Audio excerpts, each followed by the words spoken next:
Good morning mga paps, mga padyak. Ayan, meron ulit tayong isang ibabay check. Ito yung Sagmit Evo R8. Ayan, ito yung halos kauna-unahang model ni Sagmit. Ayan, kaya tested na to ni Sagmit. Tested ko na rin to nung nag-uumpisa akong mag-bike shop.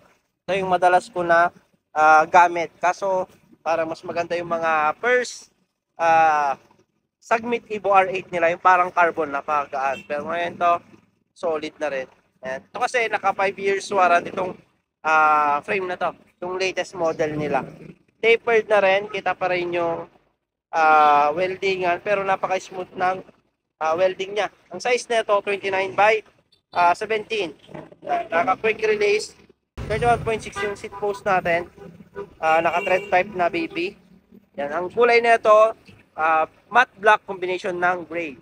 Isa-isahin natin yung mga parts na nakakabit dito sa bike natin. Ito yung seal bearing headset na Mountain Peak stem, Mountain Peak handlebar. Naka 70 yung haba, negative 17. Ayan, back shift handlebar yung ginamit natin. Pops Pro 2 handle grip, naka anti-slip design. Yan, sa mga pasmado yung kamay, pwede sa inyo to. Napakakapit ng handle grip na to. Shimano MT200 brake set, Jore 12 speed. Ayan, umaambon na rin. Kaya bilisan na natin. Mountain Peak RGF na 629 na rigid port. Ayan o, napakaganda kasi parang naging one piece. Saktong-sakto yung size ng head tube ng frame natin sa port. Naka-Maxxis tire, Icon, fast rolling tire. Ginamitan natin ng sword rim set. Ginamitan din natin ng Sagmit rotor. Dito tayo sa upuan niya, ito yung Pops Pro 2 saddle. Yan, napakalambot na itong upuan. Meron din siyang butas para sa airflow. At the same time may cover siya. Kasi in case na may tumusok dito, safe pa rin yung jet clouds. Naka-Mountain Peak din na seat post, in-speed seat clamp. Dito tayo sa pedal niya, weapon, ambush, seal bearing. Crankset niya, sword. Naka 36 teeth, pang hataw. Tinerno natin sa rigid port natin. ROY chain ring na to. Ayan, iwas, tatanggal yung chain.